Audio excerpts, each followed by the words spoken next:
Welcome to the SportsBros Podcast, featuring the Almighty B-Live, the Money Man, Scottie D, and your host, the head of creative, Eddy Kool. And without any further ado, here they are, the SportsBros.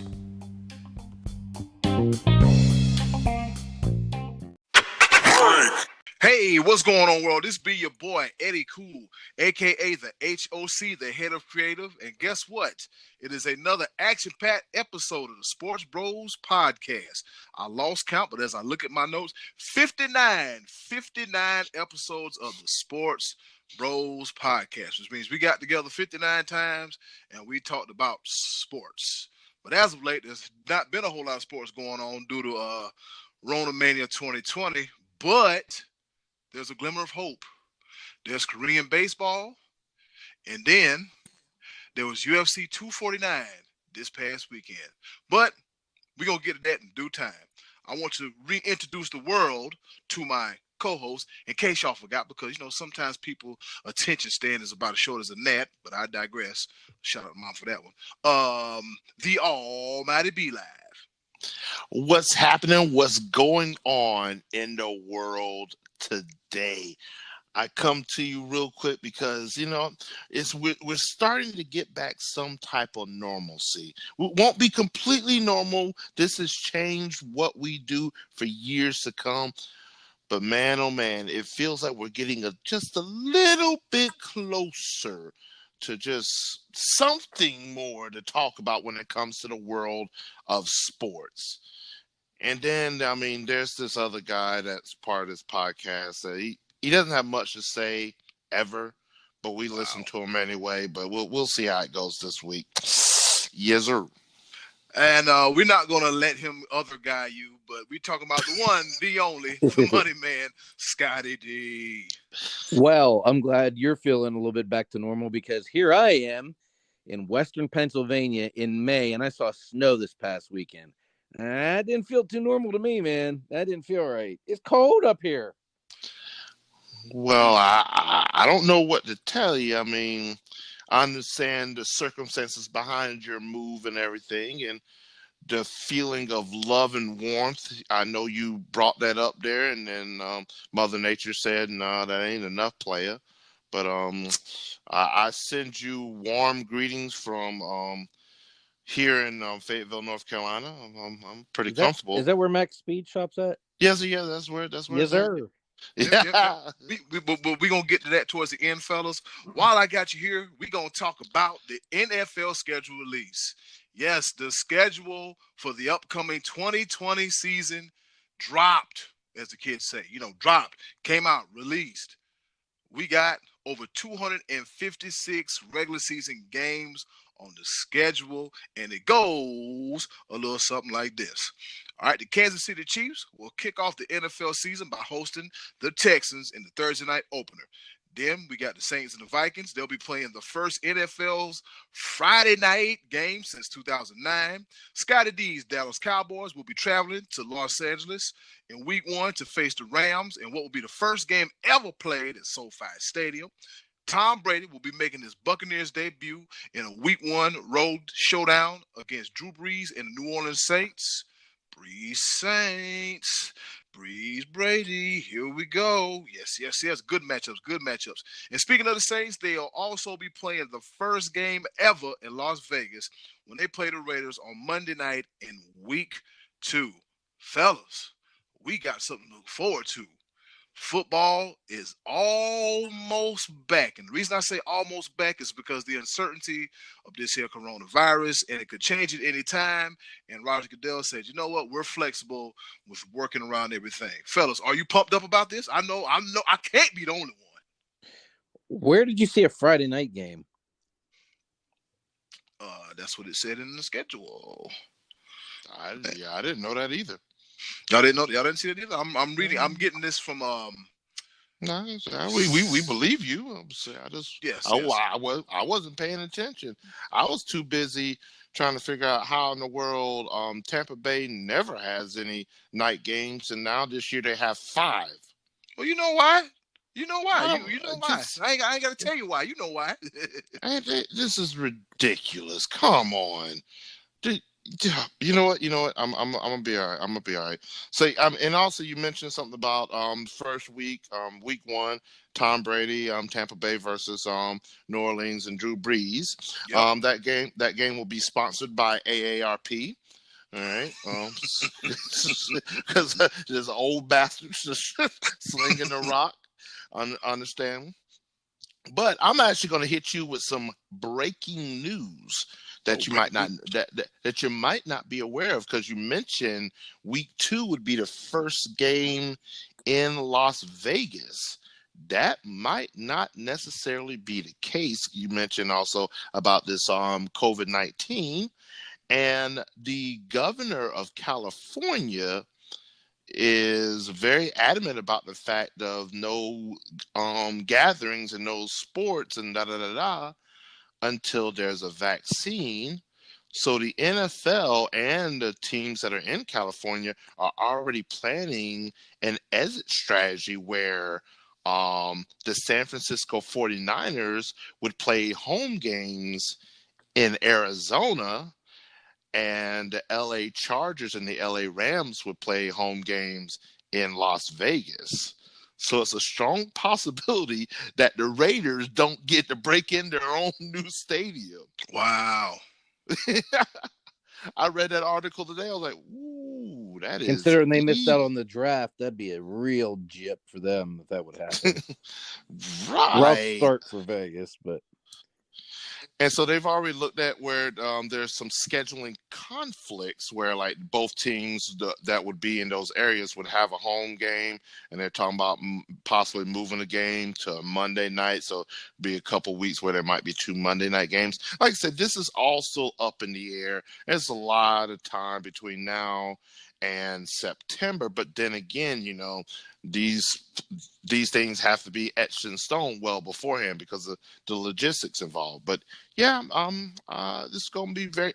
It's a breath of fresh air just to see a schedule, because I'm already planning. I don't care. I'm already planning week 1, Las Vegas Raiders coming to Charlotte, where I get to see the AKA Clemson Raiders, and we're already there because you already know all roads lead to Dabo. Yes, sir. I want to see my boy Hunter Renfrow, baby. Let's get it. I want to see him here back in the Carolinas, and I'm always a keep pounding Panthers fan, so I'm already made plans.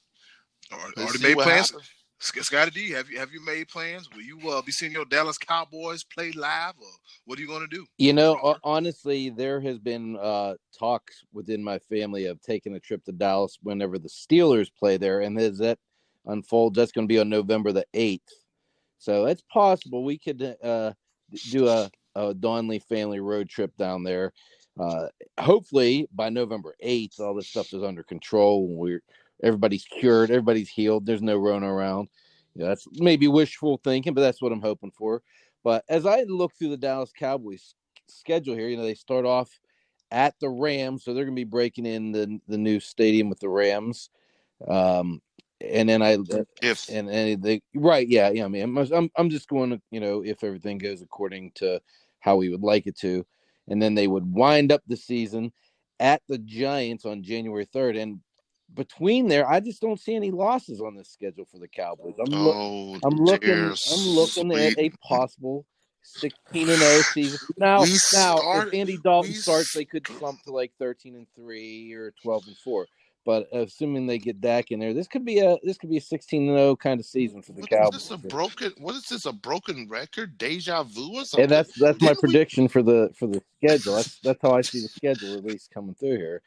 Since you asked me.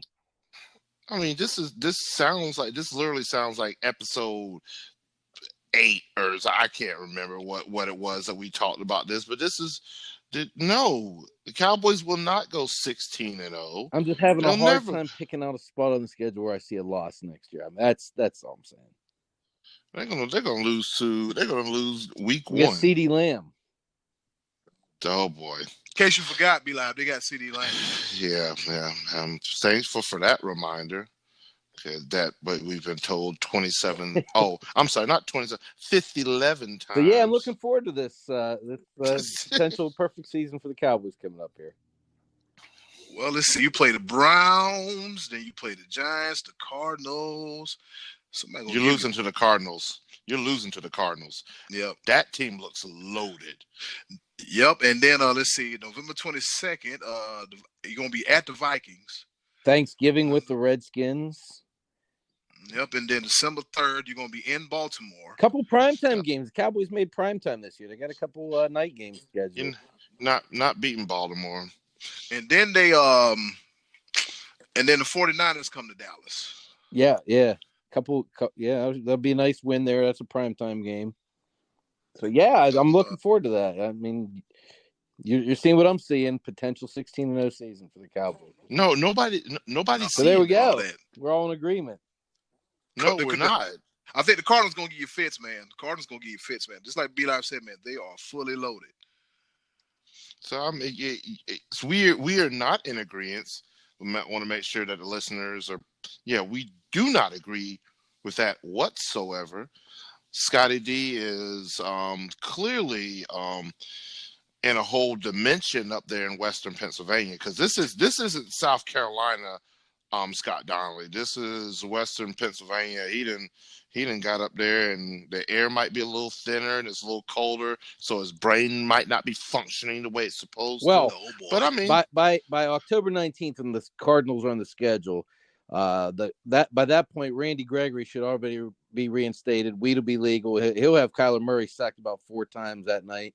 Alden Smith should be reinstated. He'll have about 4 sacks that night. And the Cardinals might be loaded, but they don't have CeeDee Lamb. And the Cowboys do. So I'll take the Cowboys in that game.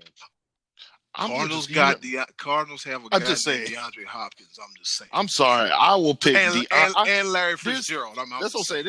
They've got 3 wide receivers that I'll pick above CeeDee Lamb, because don't sleep on Christian Kirk. Hard to get the ball to your receivers when you're laying on the turf, and that's what Randy Gregory be coming this year, sir. Yeah. So your hopes and dreams are all centered on Randy Gregory. He'll be sacking Kyler Murray with one hand and puffing on a blunt with the other hand, because now it's legal in the NFL. So that's what we're looking forward to on October 9th. Tune in. You don't want to miss that. Ladies and gentlemen, this part of the SportsBros Podcast, the commentary coming from the money man Scott Donnelly, has been brought to you by cannabis, because that's what he is clearly smoking on this show today. Eddy Kool, Amtrak it. What the hell just happened? I don't know. I don't know if Scottie D is smoking them swishers or them backwoods or what. Apparently, according to B-Live, you're high. But you know what we're really high off? Good. We're just happy because you know what? Football is right around the corner. So it's just gonna be interesting to see how the OTAs and off-season programs go amidst everything, but it's gives us a twinkle in the sky, a little bit of a light at the end of the tunnel. Football season, looking forward to it. All right, moving right along. We got what? I'm sorry. I just wanted to mention something about the football season, though, because on one side, I'm very excited about the NFL season, because it's going to have to be something, because I'm not too hopeful about the college season. I'm really not, because it's one of those things where there's so many colleges, there's so many rules and regulations when it comes to, because I think NCAA president Mark Emmert said that if there's no open campuses, there's no college football. Yeah, their season's definitely in peril, at least to start on time. Hopefully science catches up to this disease, and they can at least get like a late start. There has been talk of this college football season not starting until maybe midwinter and running into the spring. I'd still take that. I mean, I'd still like to see it, but I think you're right, though. I think it's going to be it's a long shot, I think, to think that the college football season will be starting on time. Yeah. And then, well, because something that Scottie D just enjoys and loves, if the college football season were to go winter to springtime, it wouldn't have to compete with any other football There won't be because any of in February or March next year. And also another possible fatality to COVID-19. The Canadian Football League is in peril. Yeah, I think they canceled. I think they said they're done. Yeah, they canceled that season. Yeah, yep, they canceled their season. Done. I think they canceled their season. They're also looking at where they might not recover. They might fall victim just like the XFL and the Alliance. Well, I hope not. I hope not either, man, because I actually had a chance to go to a CFL game late last year. And it was a good experience. And I would hate for any league to fold and cease due to, lack of financial compensation or due to a pandemic. I mean, think about it, restaurants and stuff are shutting down now, and some people can't recover, and they got to just scramble mode, man. It's got people run all over the place, man. I mean, just like you said, college football is going to be in peril. We still don't know a definitive return date for the NBA. That's if they'll return. So right now, man, everything is up in the air.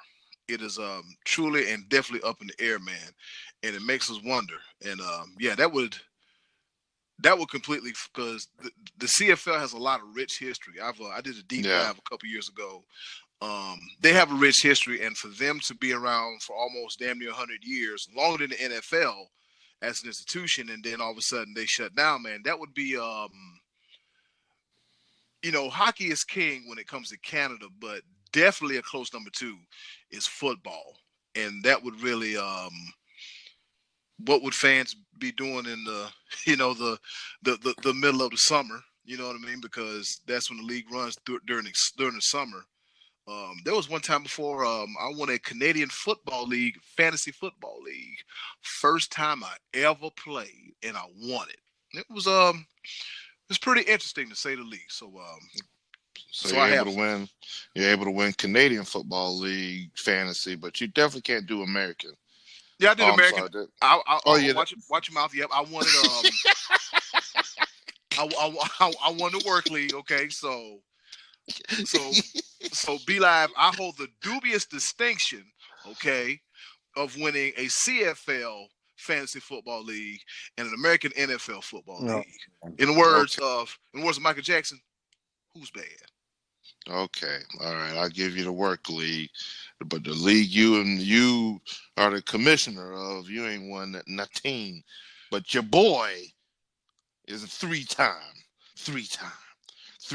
KFL / SportsBros Podcast fantasy winner. But I digress. Let's talk some sports there, huh? Digress. Scottie D, Scottie D, just do me a favor and beat his ass this year, okay? God. Beat his ass this year. All right, moving right along. You remember when I said we did have some live action sports this weekend? There was some baseball in Korea, and you had to be up at 3 o'clock in the morning to watch it.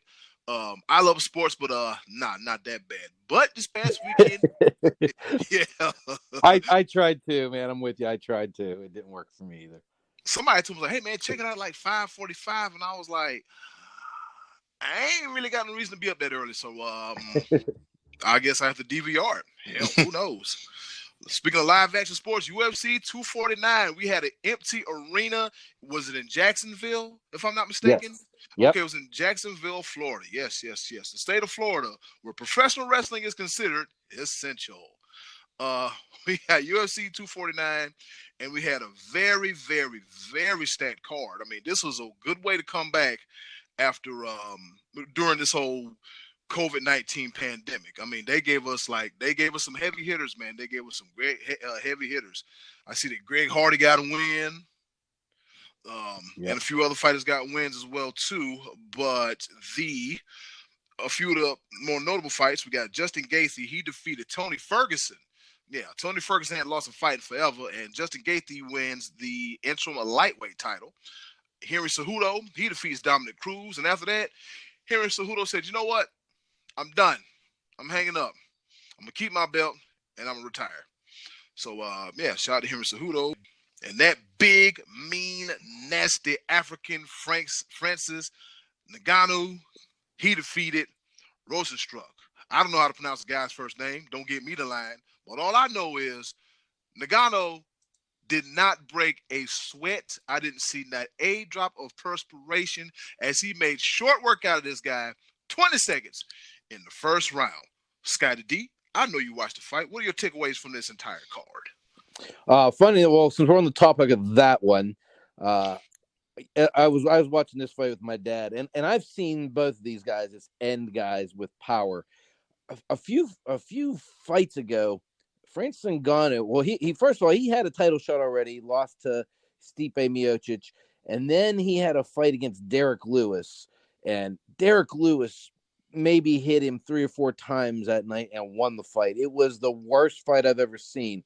No one understands what happened to Francis Ngannou that night for not getting busy or not being aggressive. But since then, he's rededicated himself. So I said to my dad, I think I like Ngannou to win this fight. And 20 seconds later, I was correct. Man, it was just, we were texting each other that night, guys. And, we noticed he threw a couple haymakers that would have killed the average man. But it was a short left is what did the damage. And Jairzinho Rosenstrike went down in a heap and was done. 20 seconds. You had a bad night when they can show your entire fight again, like 20 seconds later and see the whole fight. But, man, that is some scary power. And once Miocic gets back from injury, gets off the shelf, we're going to see that fight again. And I think Ngannou will be more prepared for it next time around. Run it back. Yeah, man, that's one of those. You remember when Ronda Rousey was hot? And somebody said, "Hey, man, I missed the Ronda Rousey fight." They said, check on Instagram in about 10 minutes. You'll see it. Yeah, it was. Wow. Her fights were less than a minute for a while there, too. But, B-Lab, what did you think about the Gaethje-Ferguson fight? How did you see that one? My thoughts were this. I've never been a fan of the standing TKO, but it was clear, like, especially for those 5 rounds. I mean, it was definitely it was a one-sided affair. So, I mean, I agree with it, but I've like I said, I've never been a fan of if somebody's standing, even if they're like, I guess it's there for their own protection just because they're still able to stand.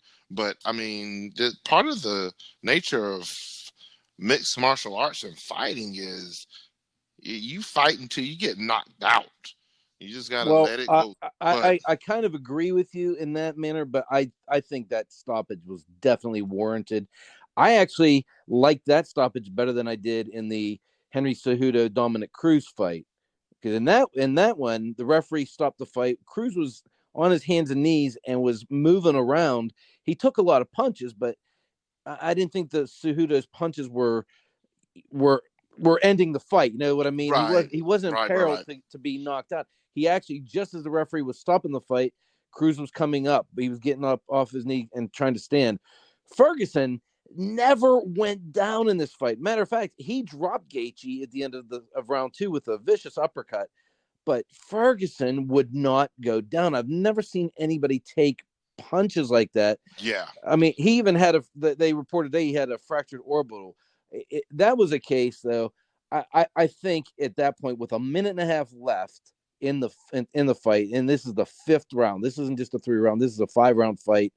I think Herb Dean had seen enough, and he knew Ferguson was done. He was not gonna come back and win that fight. I know there's always a chance of a Hail Mary and something like that, but after 4+ rounds, 4.5 rounds, Gaethje had clearly just taken this man to the woodshed. And Tony Ferguson, I've never seen him in trouble before, not to that degree. I mean, all fighters, have moments here and there, but I was convinced going into that fight, Ferguson was going to win that fight just because he was just the better guy. He's going to outclass Gaethje and stay away from those power shots.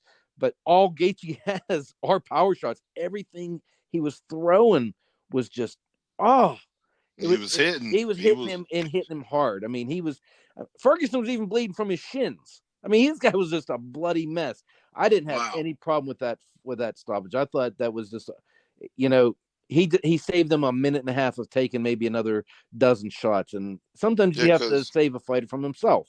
Yeah, because I mean, it was clear cut. It was pretty much one sided. Very much. Now, my question you, Scottie D. How do you feel about Gaethje throwing the interim championship belt down? Well, yeah, that's right. He did do that. He chucked it to the ground in the post fight interview. No, if I'm not mistaken, I think afterwards he reclaimed, like at the press conference, and I didn't see the press conference, but I think I heard where he was expressing that he was caught up in the moment and just trying to prove a point because he knows he wants to fight Khabib Nurmagomedov for the unification by title lightweight fight next. So I think he was more or less trying to prove a point. But I do think that he's proud to have earned that right. This guy has beat some good people and nobody better than Tony Ferguson. And to do that so convincingly, that, I think that was more or less a statement to Khabib that, I'm coming for you. I want your title.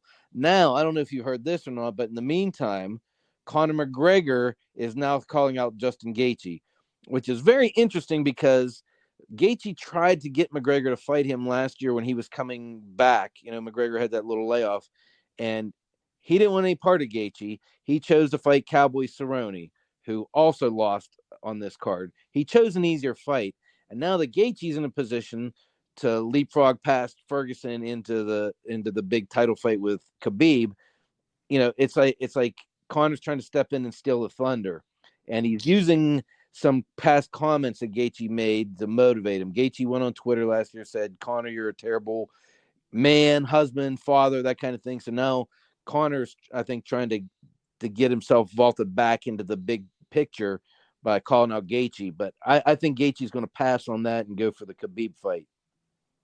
Oh, yeah. Justin Gaethje is on a 3-fight win streak. And as you said, he beat Tony Ferguson. His last fight, he beat Dan Cowboy Cerrone, and he also beat Barboza as well, too, back in March of 2019. So I guess he said, I want the real belt. I don't want no interim belt. You remember how you used to get an interim report card? Yeah, this is nice, but what are grades at, man? Come on now. I want to see the grades. I want to see how good I really am, But hey, man, just think about it, man. This when the time comes, it'll be time. It'll go down like 4 flat tires. Hey, guess what, y'all? Greg Hardy got a win too by decision. Yeah, he got him a win as well too. So good to see Greg Hardy get a win. And as you stated earlier, Scottie D, Cowboy Cerrone lost another one. Yeah, I actually did not agree with the decision, and it was unanimous. I thought Cowboy earned a victory in that fight. I just thought he was the more aggressive, busier fighter. And Greg Hardy simply won because he fought Yorgan De Castro, and that dude just quit fighting in the second round. It was the craziest thing.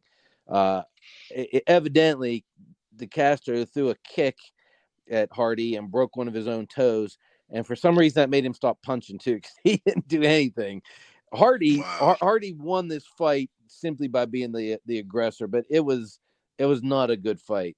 The Cowboy Cerrone Pettis fight was a good fight, and I'm a huge Anthony Showtime Pettis fan. I just thought that Cowboy kind of got gypped on that decision. Did you see that one be live? Did you agree with that, or how did you see that fight? I actually did not get the chance to see those preliminary fights. Okay. I was still slinging on barbecue at Max Beach. I gotcha. That was one of those fights where it just kind of none of the rounds really stood out as a dominant round, but I just thought Cowboy did enough to win. The Greg Hardy fight was just pathetic in that his opponent just midway through the second round just stopped throwing everything. He just kind of stood in there and looked at him and didn't put any pressure on him. But overall, it was great to have live sports back. There was a lot of really good fights on that, some very interesting outcomes of fights, and UFC is going to be active because I think they got to fight Wednesday night and Saturday night this week. So I'm going to stick around and watch some UFC. Yeah, UFC is staying busy, man. To say, you know what? We give you this, but we're gonna give you some more. All right, Scottie D, as you did mention, there will be some more UFC action going on. Wednesday, May the 13th, we got Smith Teixeira, and May the 16th, Saturday, May the 16th, we got Overeem and Harris in the main event. And yeah, live action sports. So if you don't want to hang around until 3 o'clock in the morning and watch Korean baseball, you can do like the rest of us Americans and watch UFC at 9 o'clock at night. Moving right along, fellas, we're going to talk about the Last Dance recap. I almost called it the Last Ride. That's because I saw an Undertaker documentary, which is pretty good. Pretty good. We'll be talking about episodes 7 and 8 as this series draws to a close. Go ahead and give them the damn Emmy now. Nothing holds a chance. It's between Tiger King and The Last Dance, and The Last Dance will take it home. 7 and 8 covered a lot of stuff, man. They talked about the death of James Jordan and how close he was to Michael Jordan, and the impact that it had on him to the point to where, you know what, I'm gonna go ahead and quit basketball and go chase my other dream and play baseball, because his father, you know, hey, was a baseball fan. Also, the episode also talked about Tony Kukoc's buzzer beater in the '94 Eastern Conference Finals, and Scottie Pippen had a boo face on because the play wasn't drawn up for him, and then how Bill Cartwright got on him and made him cry in the locker room. Terry Francona, the manager of the Cleveland Indians, he said, you know what? If Mike would have kept on working, he would have made it to the next level. And I think he said, if I'm not mistaken, in that episode, he said, we had 50 prospects who didn't drive in 54 RBIs. Yeah, this is Michael Jordan, like that Michael Jordan. Yeah. And then we have the story of LaBradford Smith. All right, Scottie D, what do you take away from these two episodes?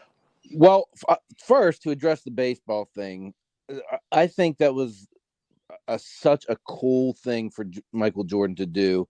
You could see in this documentary how things were just building up on him and building up and building up, more so than we witnessed with our own eyes back when it actually happened. We didn't see all the behind scenes stuff that we're seeing now. When his father passed away, it was kind of like the final straw. He just needed to get away. And if it meant going and playing a sport that he loved and his father loved, and they had talked together about him going down this route, I think that was such a cool thing to do, to walk away when you were absolutely at the top of your game and your team is at the top of the NBA. For him to do that, I think it's like a dream come true. I'm sure when he looks back on his career, he has so much value and so much fondness when he looks at that part of his career.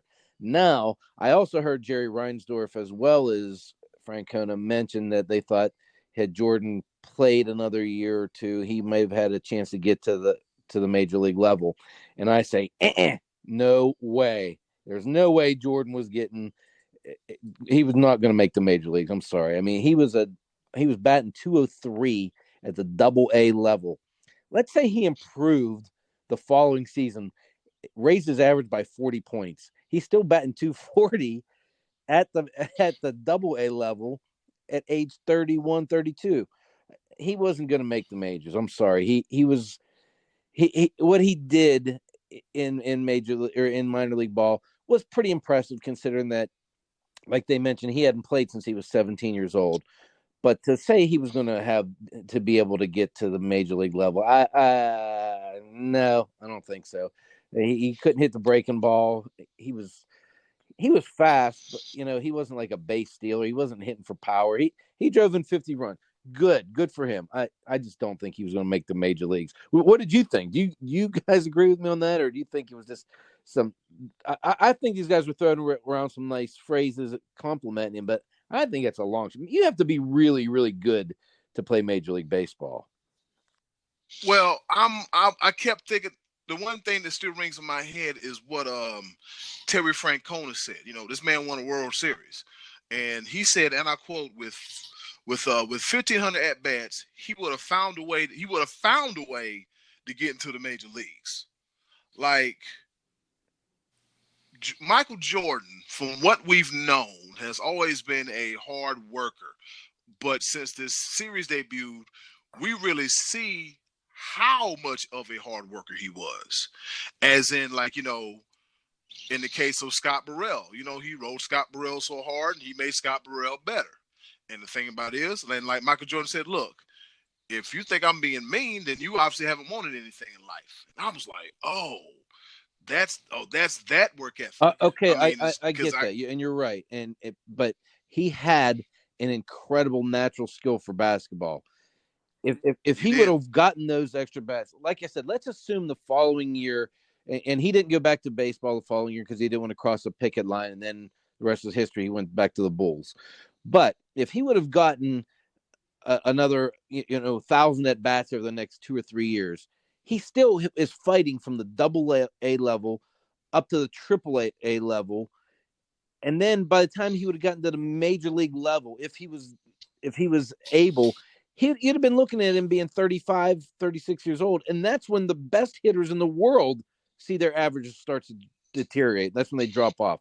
I just don't think he was going to make it to the major league level no matter what. And I think it's a great dream that he lived out. And I think it's a great sentiment that these guys said, he had the work ethic to do it. No question, nobody worked harder at his craft than Michael Jordan. I just think that you have to have some more natural skill that he didn't have when it came to the game of baseball.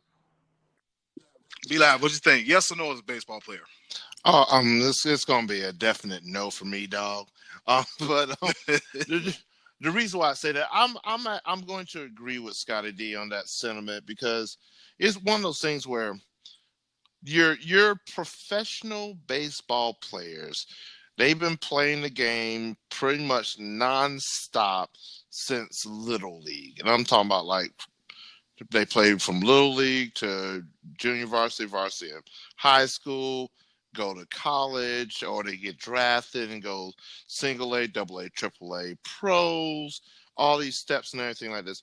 Michael Jordan picked up a bat one day after not playing the game for God knows how many years. Of course, he has a physical acumen for it. He's in shape and everything like that. But it's a completely different skill set, and it takes time, and it takes practice, and it takes it just takes a lot of just more know-how and more muscle memory. Baseball is a lot of muscle memory, because you've got to make a split-second decision. You have not even half a second to make a decision where you're going to swing on a ball, where you're going to swing, how like finding exactly where the ball is going to be to meet the bat. So there's so much that goes into it. And Scottie D alluded to his batting average. Yes, of course, Michael Jordan has the work ethic to do anything that he sets his mind to, but it was just taking years. And the time frame just wasn't there. Like it's a valiant effort, and I think his namesake alone allowed him certain things that he really wouldn't have had if it had just been tryouts and ability. Well, Reinsdorf actually said that. He said that you don't just take a guy coming out of high school or college and send him to double A. They always have to start at single A. But Michael had to go to double A because the media was coming at him, and their single A ballpark couldn't accommodate all the media that was coming. So he got advanced up to the double A level just for that fact alone. And he didn't make a joke of it. I mean, he was legit working his tail off and playing hard and trying hard and doing everything he could to get better. And my hat's off to him for that, because I think it's a dream come true that he was even able to do that. Even not playing ball from age 17 to 31, he's playing against other professionals, and he's still bad. Right. He still hit over 200, and I think that's admirable for what he did. He went from the basketball court, best in the world, to grinding it out in the Birmingham Steins. I tip my hat to Jordan for that. Oh yeah, I don't take away anything from that instance. It's like we're both alluding to, again, like you also just said there, he was 31 years old coming into baseball. I mean, that's usually past your prime in baseball. So I mean, hats off to him, but that's a no for me. he fulfilled a dream that his father had, and I mean it's a touching story. So, And I liked in the documentary how they went to that pretty quickly. They didn't. They talked a lot about James Jordan's death, but they didn't dwell on it to the point where you were sitting there sobbing. Did you agree with me on that? Like it didn't show. They didn't get into the depths of how terrible a time that really was. They kind of glossed over the immediate after effects of his death. They showed his funeral, and then we're immediately talking about what he was doing next, which was going to baseball. I kind of think that was a good way to handle that in that that part of the documentary. I think they did just enough. Yeah, they did just enough. It's like it was chronologically. Like I said, I'm a big fan of how they tell the story, but then they set the scene. Okay, well, let's start from here. The back and forth, the chronological storytelling, I love it.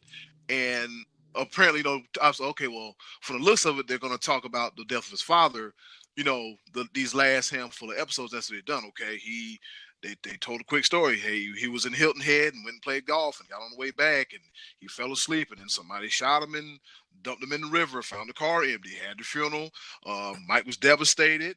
Mike went to go play baseball as a way to kind of get out the spotlight like he was, and to kind of grieve per se or deal with his father's death, and then to realize when baseball wasn't working, it was time to come back to basketball. And then he realized, it showed like his first game back, he was a little off because that's the first time he ever played basketball without his father being right there. And he even had his pants on backwards. That just goes to show you, a guy whose attention to detail had his pants on backwards. This showed you how he was, he was nervous to do that. But you notice that they never even showed the killers or mentioned the killers in the James Jordan part of the story. They didn't even get into that in depth at all. They just, and I think that was probably by design. They didn't want to give these guys any type of fame or credit for being part of this story. Yeah, exactly. They immediately were talking how Jordan said, I was looking, my mom was telling me how to turn this into a positive. Look at the good side. They went right over that. They skipped right over how tragic it was, I think. And like you said, they did enough where they showed, him at the funeral. And then they, at the end, whenever he wins this first championship back, on Father's Day, and he's sobbing. And I'll never forget watching that live where he was laying down by himself in the locker room crying. And that a lot of that was because of his father. And that, like I said, I think that was the perfect way to touch on that and show that, he missed his father and what a great relationship they had. But they didn't give any kind of publicity to those two kids that killed him. And I liked the way they handled that part of the story. That's good. They're probably like 38, and they don't need no fame. Nah, you mean that man did nothing to nobody. The only thing he doing was golfing, having a good time, and then he decides to pull over on the side of the road. These two teenage bums, they want to kill somebody. I hope you got what you're looking for. That's all I got to say. I'm going to say this because I've been residing here in Fayetteville, North Carolina for 9 years now, and I didn't even think about this.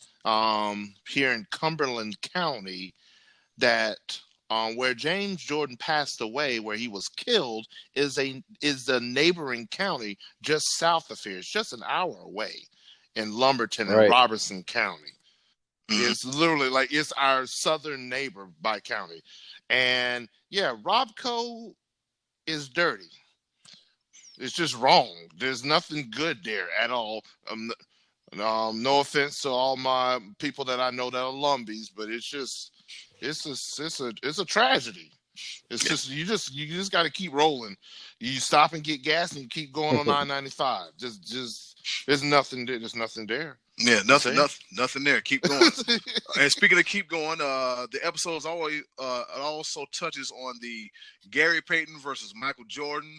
And Gary Payton said, "Man, you know what? I thought I found a way to get to Michael Jordan. Man, I was at him." And then Michael Jordan watched the video of Gary Payton said, and it's like, I wouldn't sweat the glove not one bit. That was my favorite part of the whole night. Was watching Jordan. Yeah, he's like watching Gary Payton talk about him. He said, "I had no problem with the glove." He said, let's get that understood. I had no problems with Gary Payton. Hell of a player. I respect him, but I had no problem. All right, then we got Nick Anderson running his mouth saying 45 isn't the same as 23. He should have talked to Horace Grant because when you call Michael Jordan out, you will get yours handed to you. And also, there were the Space Jam pickup games between Michael Jordan and the likes of Reggie Miller, Juwan Howard, Dennis Rodman, and a few more other guys. And they said, hey, we're going to take notes on how these guys play. And Scottie D, of course, the infamous, often forgotten, but the infamous tale of LaBradford Smith. Can you give in brief detail the story behind LaBradford Smith and Michael Jordan and how this became a part of this episode? Yeah, David Aldridge and B.J. Armstrong are the ones that pretty much told the story during the episode where this kid from the Bullets had scored 37 points against the Bulls. Bulls still won the game, but Michael Jordan said that after the game that this kid had said to him, "Good game, Mike," as they walked off the court, and that bothered Jordan to the point that he told his teammates, "I'm going to score the same amount tomorrow night in the first quarter or in the first half as he did against us tonight." They were on home and home back-to-back night games. So they went down to Washington the next night, and he destroyed the kid. He missed it by 1 point. He scored 36 in the first half. And then they said years later they asked him about it, and Jordan said that he just made that up. That was just one more ploy he used for self-motivation. And that was kind of illustrated throughout the episodes too, where they talked about him seeing George Karl in a restaurant prior to the finals against the Sonics, and Karl snubbed him, didn't say anything to him. George Karl on SportsCenter said, "Well, I didn't want to say anything to him and fire him up," and it kind of went the opposite way. He used that as motivation. And B.J. Armstrong said, "I had one good game," and he hit the game-winning shot for the Hornets against the Bulls. Jordan used that as motivation. Heck, they showed Jordan sitting there holding a baseball bat in the locker room with a cigar in his mouth, talking about B.J. like he couldn't wait to get at him again the next night. And then I think B.J. scored 2 points on 1 of 7 shooting the following game.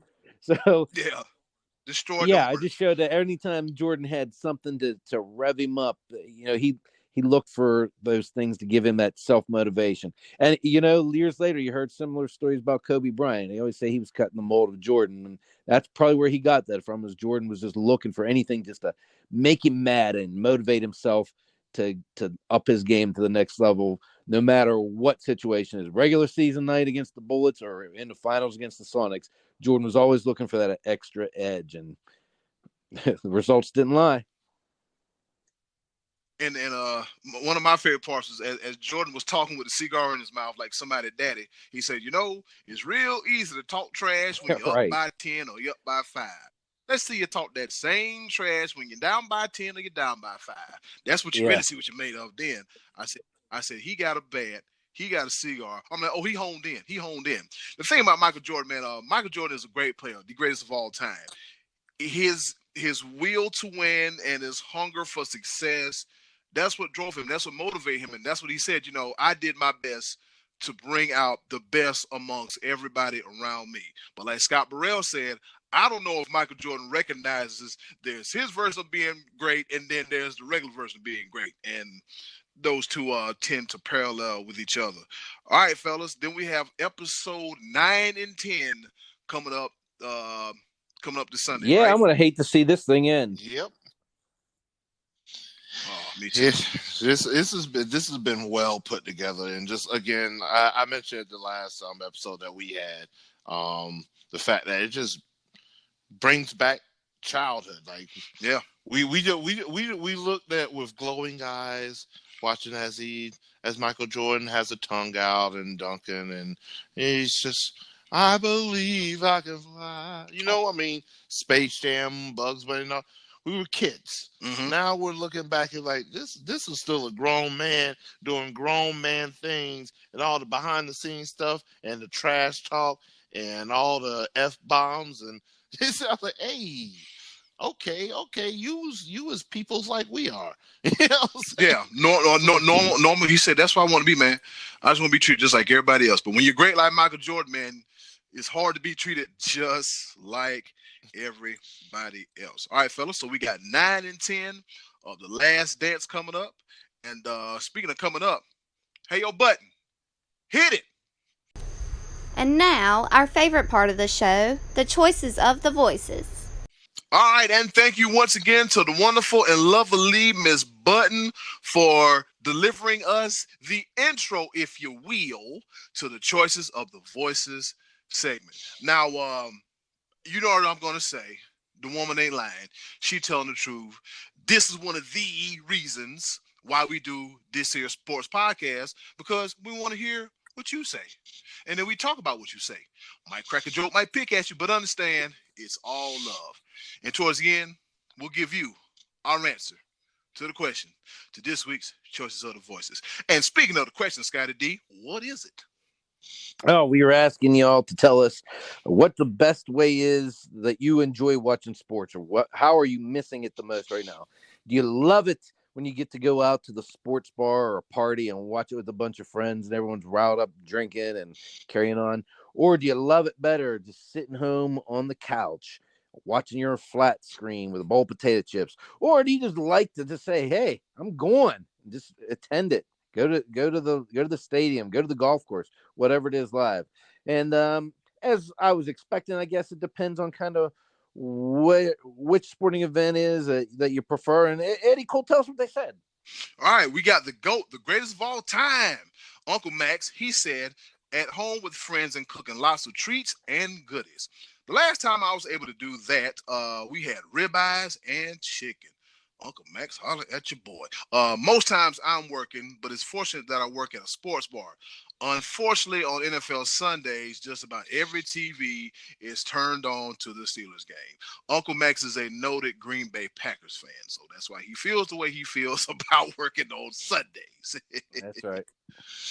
Yep. All right, moving right along. We got Gary Webster. He said, if it's football at 1 o'clock, sports bar is my go-to because I can watch multiple games. He said, hockey, TV just doesn't cut it. You got to be there in person. Baseball, well, I prefer minor league baseball because it costs a year's salary to go see my Yankees. Basketball, I just don't care unless it's a tournament. Golf, TV only. Not going to sit at a hole and watch these guys basically do the same thing over and over and over. And he said curling is not a sport. Who's he taking shots at? Yeah. I tell you what he made a very interesting point, because I've been to a few PGA events, and going to a golf event is fantastic. It is a lot of fun. The atmosphere is, excuse me, the atmosphere is second to none. It's great because it's one of those things where everybody's like friendly. You know, it's not like a rivalry where people are kind of rooting for and against each other, battling back. Everybody is at a PGA event. You're there to have fun and chill and watch these guys, and you clap for every golfer. But he makes a valid point there that you can't see everything. Like if you're watching the Masters and you know, you got guys that are a whole, you know, Tiger Woods, when he won the Masters last year, he wasn't competing directly with the guy he was playing with. It was against other people as well. You know, Brooks Koepka was ahead of him. You can't see all of that like you can on TV. So with golf, if you're there to want to see the entire event, you're better off watching on TV where the cameras and commentators take you to everything. But being there is pretty cool. You just don't get to see as much as if you're at a baseball stadium where you're watching the entire game right there in front of your very eyes. It's a lot different with golf. Yep, it is very different with golf. Speaking of Brooks Koepka, I saw a headline a while back, like a week ago, something about Brooks Koepka and Michael Jordan played a game, and apparently Michael Jordan won. I don't know how true it is, but if I find it, I'll share it with you guys. I saw it. They were gambling and talking trash. Is that kind of way it was going? But if he's playing Brooks Koepka, Brooks got to be giving him a couple strokes. I mean, there's Right. Yes. He would have to. That's our boy Booming Brooks Koepka. See, he got a whole new nickname, Booming Brooks Koepka. Can't wait to see that guy play again, man. Man, real treat. All right, we got Martin Tracy. He said, I really, really miss talking smack with people I know or strangers while drinking beers. Number 2, the excitement of gambling on sports and fantasy leagues.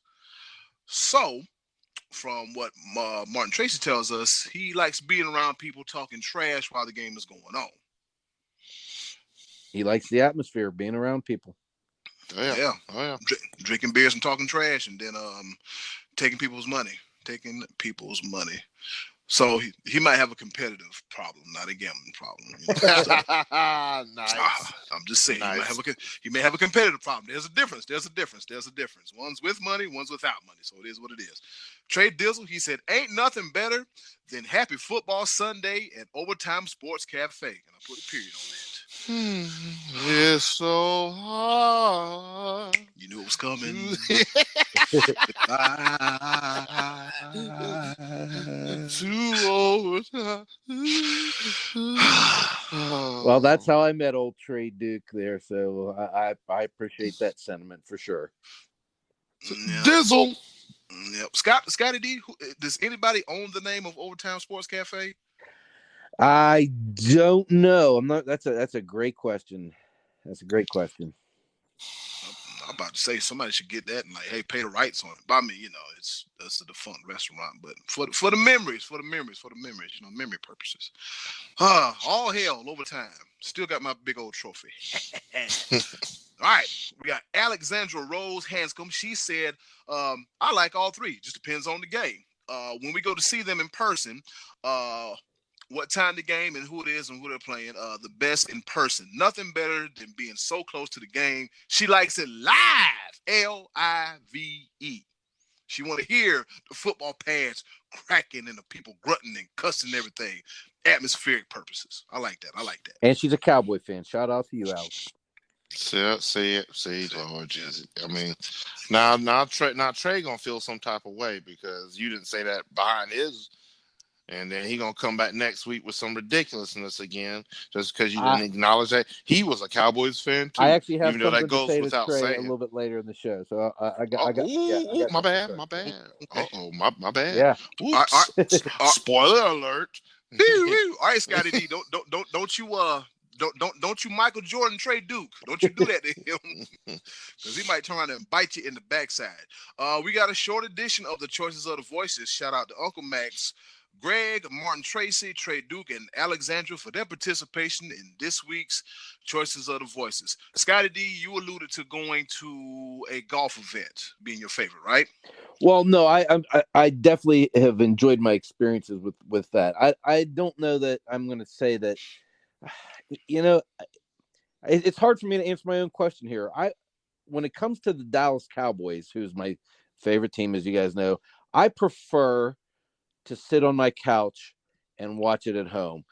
I watch it a lot with a couple of my other Cowboy friends regularly. We've been doing that the last couple of years.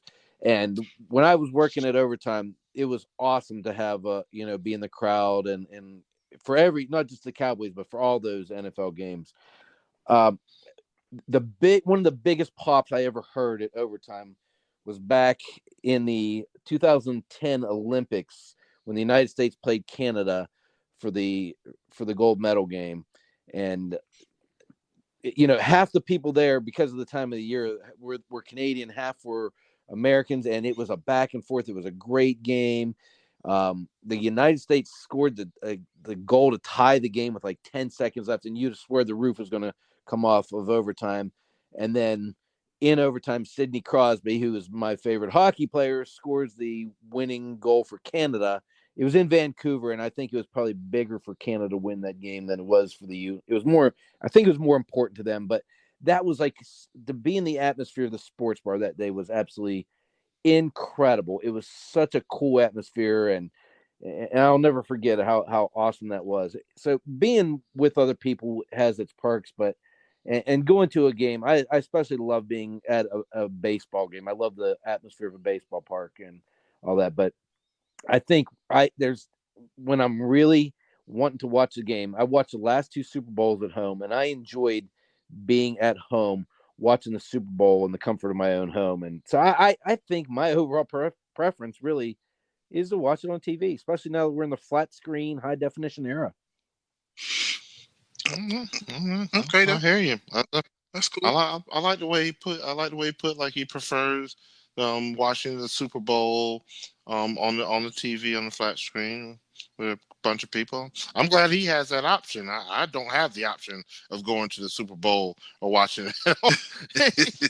That's why he's the money man. No, I I'm not guess. saying going. I never had the option to go to the Super Bowl, but I watched 17 Super Bowls in Overtime Sports Cafe. I was in a packed place, watching, and that's cool. Obviously, that's really cool. The Super Bowl is the one day you're getting a crowd. I mean, I'm sure you both worked this past year on Super Bowl Sunday, did you? I mean, you guys both work in sports bar atmospheres.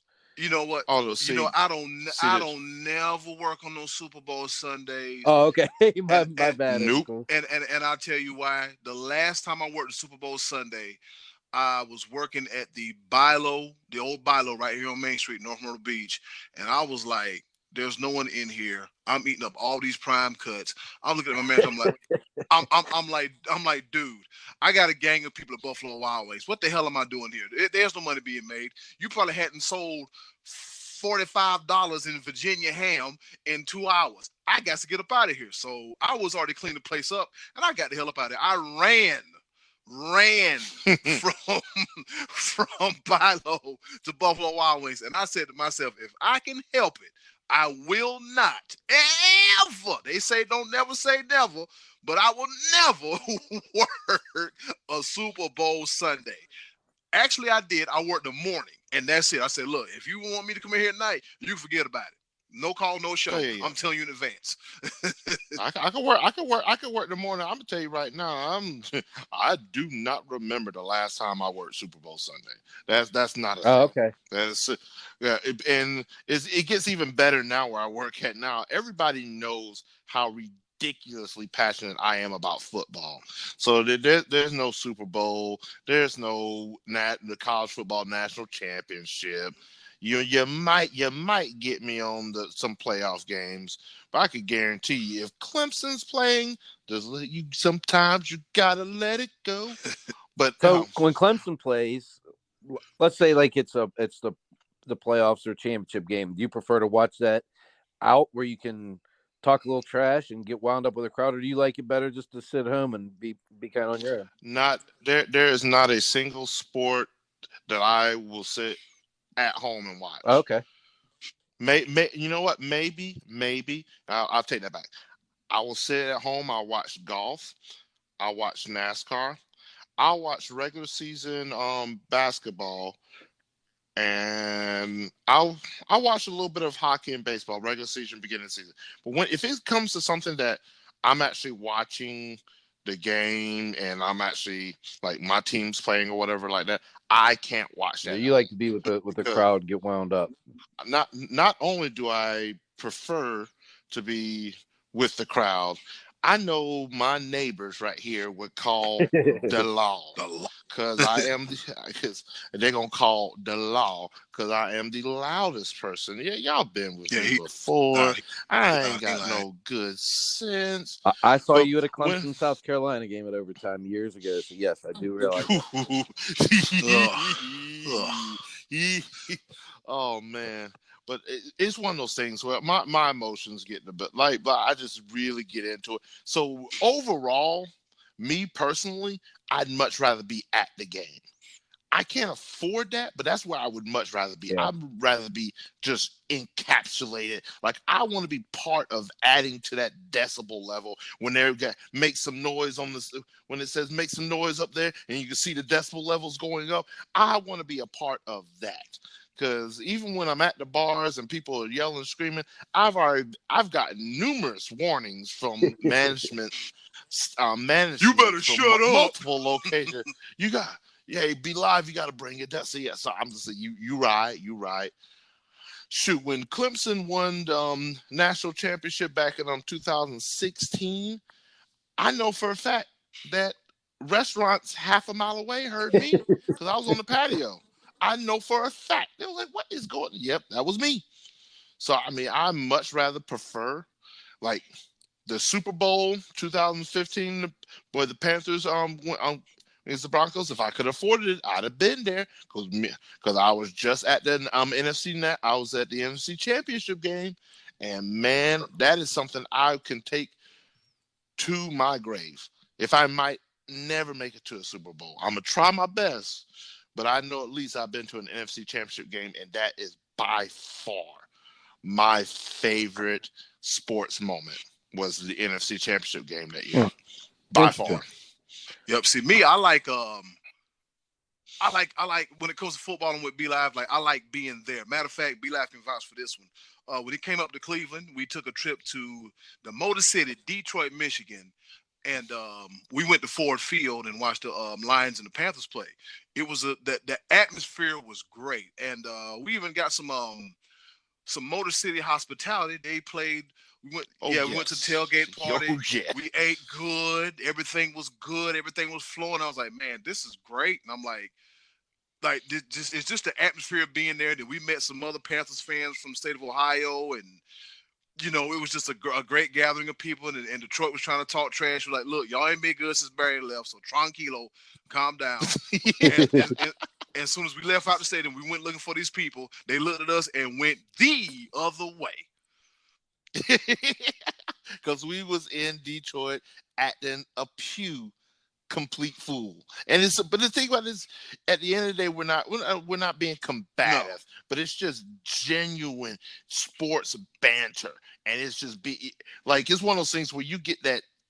Where you're at the sports bar, you'll see people from here and there, and like they're rooting for their team, you're rooting for your team. You talk a little bit of trash, but when you're at the game, especially when somebody like me, I traveled all the way from Fayetteville, North Carolina, all the way to Detroit, Michigan, to watch my team play, and then to meet some other Panthers fans that made the long trip there, and people from here and there, and we come together, and then we meet some people that are of like-minded, but they're just rooting for the other team. It's just a genuine great time. Mm-hmm. Man, we in there had a DJ playing Raise Up North Carolina.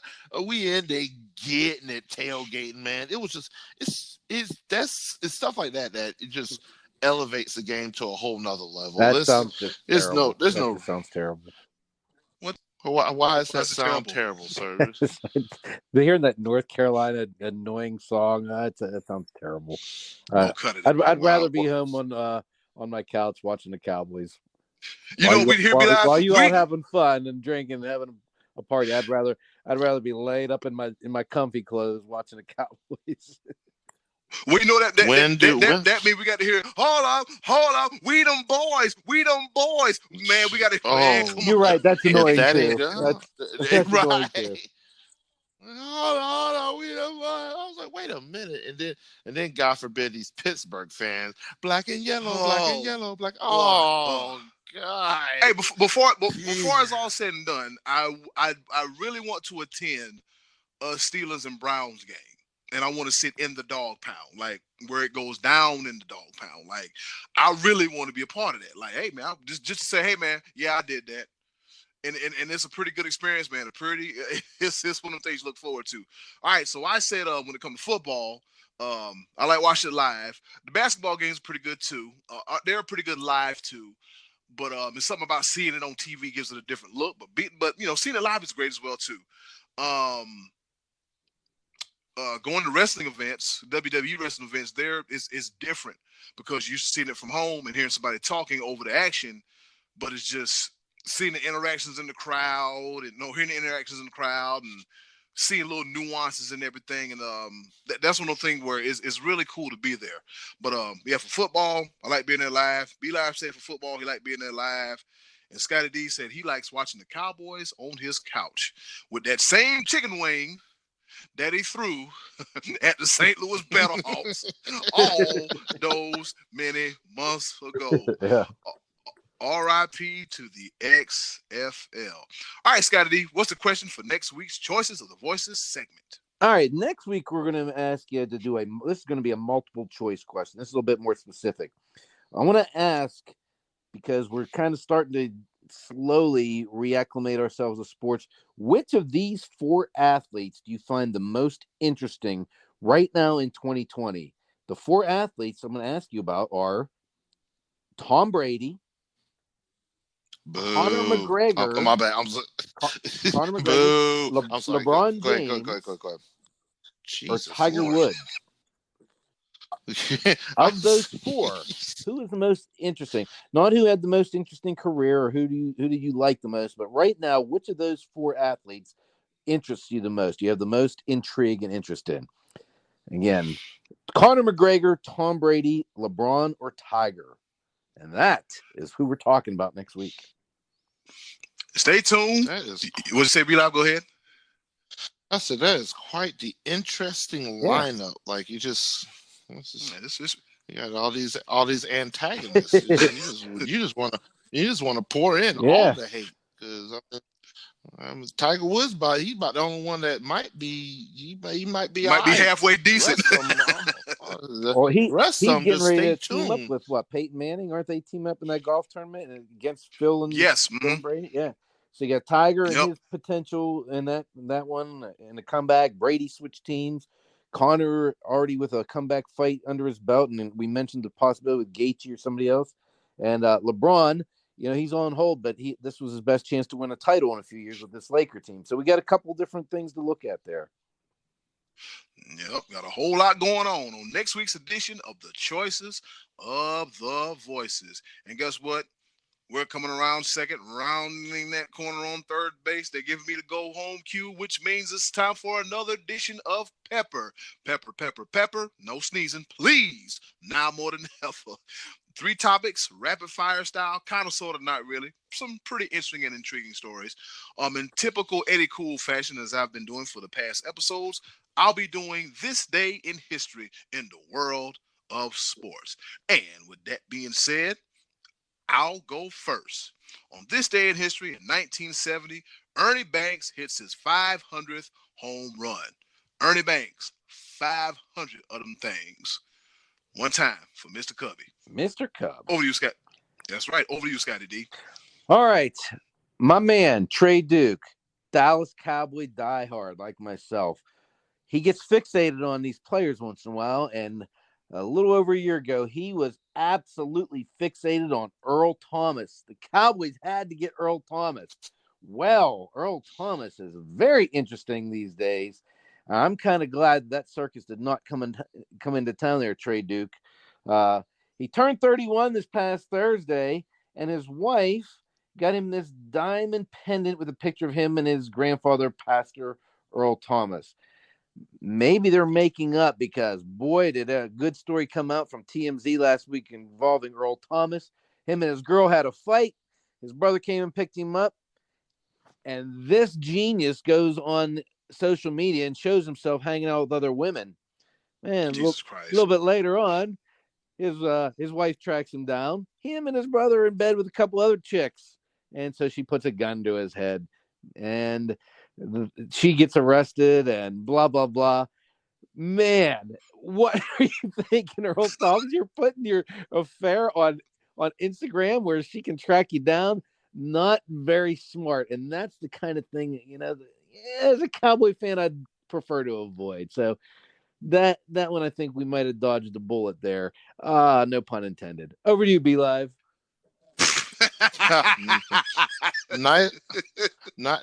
nice play with words. Right after they picked up Greg Hardy. And right, we don't need that anymore. Everything that he went we don't need that with all the guns. Yeah. All right. I'm gonna throw on a bed full of guns. Okay, Greg. Sure. Yeah. That'll quiet it real quick. Yeah, it'll quiet me down too. All right. And my typical fashion over the course of these past few weeks and the lack of live sports, I've been following the NASCAR iRacing series. But it is, what is you laughing at? It's been the same thing I every stepped week. on a feather. It yes. just made me giggle. You stepped on a feather. You know what?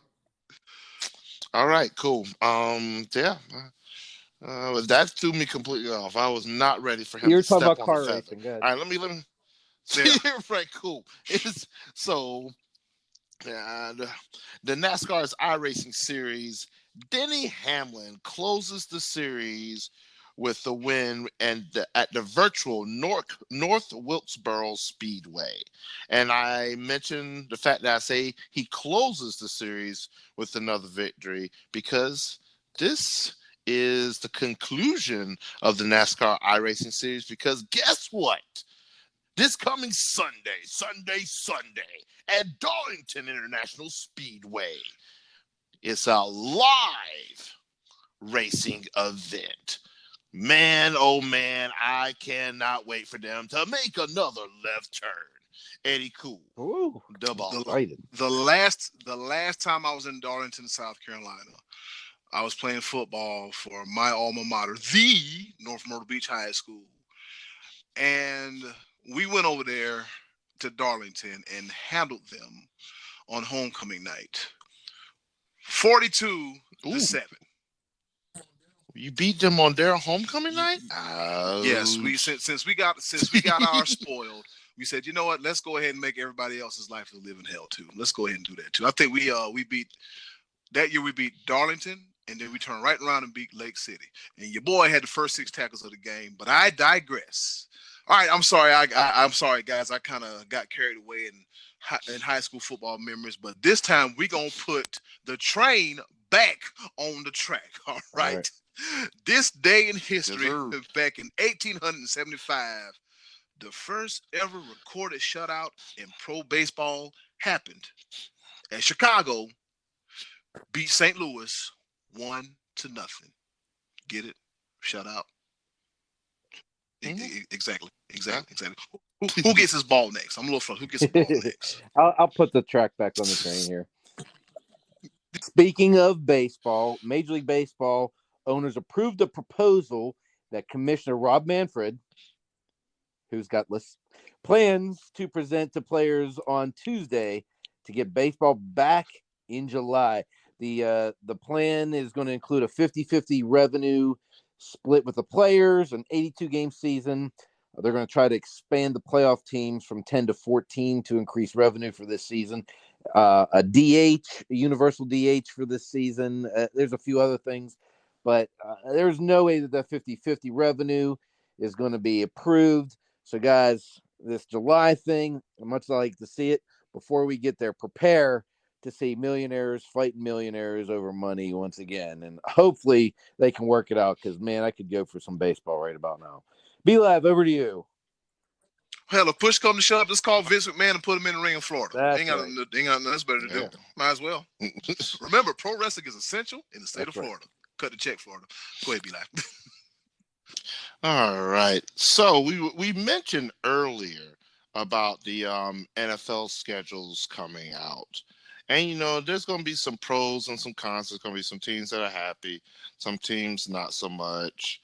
Tough schedules here, light schedules. Well, someone rubbed the Los Angeles Rams the wrong way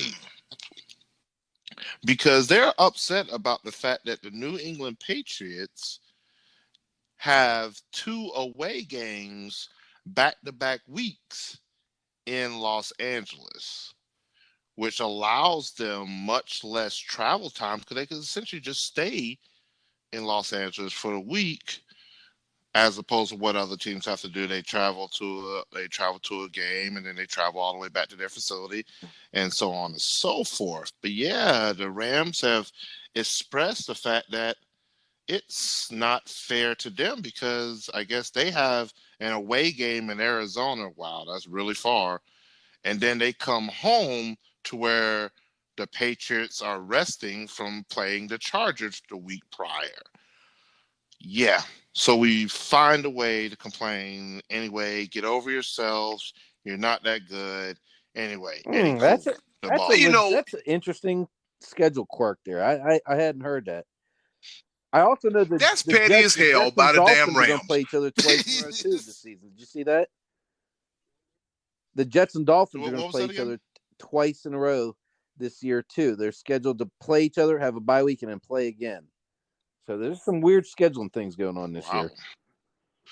Yeah, but like I said, that's petty of the damn Rams. Come on now, like it's an East Coast team, and so I'm pretty sure budget-wise they have to figure, well, Do you guys want to fly across the country twice? No, just let me go. Just fly me over there once. We'll chill for the week, and then we'll play whoever else. It's petty, man. Just worry about yourself. Worry about yourself. Okay. All right. In this day in history, back in 1979, Chris Evert. That's right. Tennis. We got the Wimbledon this year. Boo. Chris Evert. Her streak of 125 matches on clay comes to an end. Who beat her? I'm going to be honest with you. I don't know because I didn't do the research. But that streak did come to the What year was it? Just ask the Undertaker. 1979. Yep, 1979. They said, well, you can stop playing with the clay. You're done. You're done. So, yeah, all things must come to an end, including match-winning streaks on Okay. clay. With that being said, over to you, Scottie D. All right. I saw recently where Mike Tyson is getting back into shape. I saw him sparring. Boy, he looks like a lean, mean fighting machine, and he's saying he's wanting to go do some exhibition fights, just some like 3-round kind of things, which he did before years ago, and that wasn't so fun. The interesting thing that I've heard, though, is that Holyfield's interested in doing one with him. I guess he's not too worried about that other ear, although he did actually tell TMZ that the chewed up ear that he has represents $35 million, which he made in about 9 minutes. So good for Holyfield. There's always that. But boys, this is one of those ideas that sounds better than it would really turn out. So good to see Iron Mike back with some boxing gloves on and looking to get into shape. But I think I'll pass on the exhibition. Be Live, over to you, brother. All right. Mike Tyson looks scary still. He just looks scary. Yeah. Now, I just mentioned the New England Patriots and how another team is upset with them. And everybody knows my disdain for the New England Patriots, and especially their owner, Robert Kraft. All right, so let me do the best I can. Long story short. NFL, other major sporting organizations, NBA, NHL, MLS, NASCAR, all that. They've come together what's called the All In, I believe the All In Initiative, and essentially raising money for for people on the front lines of the COVID-19 epidemic, pandemic, nurses, doctors, hospital workers, et cetera, to raise money for them and all the stuff that they do. Well, all right, so we're raising money. Good for them. Robert Kraft thinks that it's a good idea for him to auction off his 5th Super Bowl ring, which is the one that is infamously known as the 28-3 ring, where they came back from that deficit against the Atlanta Falcons. Never forget. And he's donating and auctioning that off, and the proceeds will go towards the COVID-19 first hospital workers, the All In Initiative, and whatnot. Good idea in theory, but shame on you, Robert Kraft. You are worth $6.9 billion. I don't want to hear about you selling your prized possession to somebody else. They are paying you money for that item, and then you're turning around taking that money and donating it to a cause and putting your name on it. How about you just take the money out of your bank account? Just donate. Hell, he got it. You got it. I don't understand. I understand. Like there's somebody out there that wants to buy that ring. Some diehard fan somewhere is going to pay the money for the ring, and et cetera, et cetera. But at least mention something that you'll match the price or something. Like, it wouldn't even hurt you to put 10, 50, $100 million. It's barely 1% of your net worth. And feed the people, take care of the workers. I mean, it's a good cause. Don't get me wrong. But Robert Kraft, just come on. I'd much rather you, as opposed to ponying it from somebody else's wallet. I want you to say, hey, I'm going to match whatever the ring goes for in auction. I'm going to match it. Put that in the hands of the people that are working hard for this country. Robert Kraft, there's a reason why I keep you in the penalty box, and yet you do something else all over again. $6.9 billion. That's how much he's worth. I'm going to rob him. I said it on there. I'd like to I'm take gonna this go rob him. opportunity. I'd like to take this opportunity to congratulate Robert Kraft on his generosity for putting his ring up for auction for the All-In Challenge to help the COVID-19 Relief Fund. You purposely. Congratulations, Robert Kraft. We appreciate your generosity, sir. We know that ring meant a whole lot to you. So whatever. What a great gesture. That you've got 15,000 other trophies and stuff and memorabilia from that day. Good for you, sir. Whatever. Get over yourself. Pony up the money. Put your own money up as opposed to somebody else's. And we can find you at Mac's Speed Shop at Church Road. Best brisket, barbecue. Wow. We're Hush back your in face. We get takeout. Limited. If you gonna say it, say it right. Eddy Kool, put the track back on the train. All right, B-Live, you did mention Robert Kraft was worth $6.9 billion. He is 78 years old from the United States. He owns a football team, which is in the sports category. And according to Forbes, he is he ranks 211th in billionaires, next to Diane Kendricks, an Asian name which I will not destroy. It's about three, and Ronald Perlman and Zhu Kifini, whoever that is. A part of the $6 billion club. Yeah, I think he makes more than I forgot who he saw, but he makes more than Dan Gilbert. But we not pocket watching. But yeah, B-Live said, go ahead and just call for $1 million. It ain't gonna hurt you. It ain't gonna hurt you. All right, that's been another action-packed episode of the Sports Bros Podcast, the best podcast, sports podcast on these internets, podcast devices, wherever you listen to them. But guess what? We finna get up out of here. But before we go, we gonna tell you how to get in contact with us. Scottie D, where can they find you? You can find me at Mac's Speed Shop of Fayetteville, North Carolina. Best brisket, barbecue, Church Road. A bunch of beers on tap. Yes, sir. McPherson Church Road. McPherson Church. B-Live, where can they find you? You know what? You can find me in Western Pennsylvania on my couch. Yeah. In the snow. Doing nothing but cutting yards and getting fat. And go Cowboys. And CeeDee Lamb is drafted by the team. Yes, sir. What the hell is going on? Is this bizarre world? What the hell just happened? What the hell just happened? So sick of him. Yeah, I'm at. I don't even know where I'm at anymore. 482 North McPherson Church Road, Mac's Speed Shop. Over 200 beers, bottles, cans, all that stuff. You know what it is. Come see your boy. We're doing takeout, delivery, curbside, whatnot. As far as the Sports Bros Podcast, find us on Facebook. You can find us on Instagram, Twitter. Instagram, the Sports Bros Podcast. Twitter, Sports Bros PCast. If you have any comments about the show, email us sportsbrospcast@gmail.com. Hit your boy up on the Instagram and Twitter. This be your boy B Live. No I at the beginning. THSBEYABOYBLIVE. Hit us up on YouTube.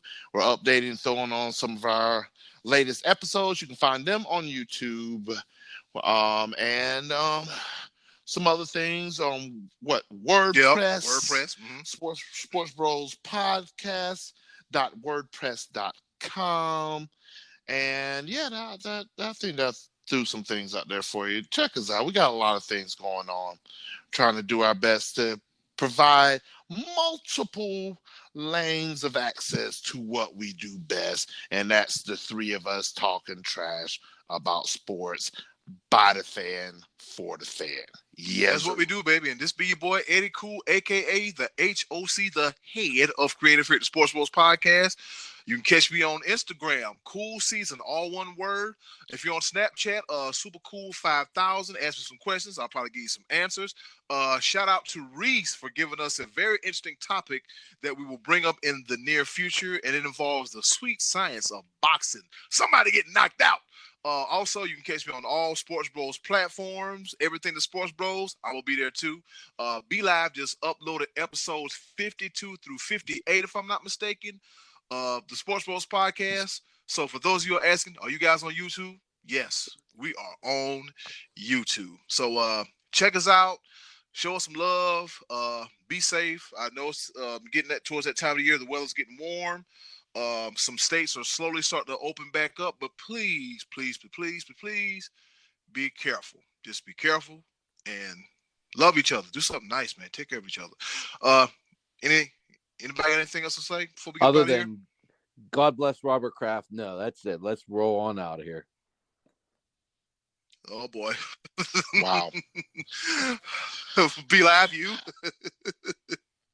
And shout out to CD Lamb Yes. for getting drafted by the Cowboys. And in closing, do something. All roads lead to Dabo. You already said that. And in closing, do I something know. nice for yourself. And if you can, do something nice for someone else. They're greatly appreciated now more than ever. This is the Sports Bros Podcast. Enjoy.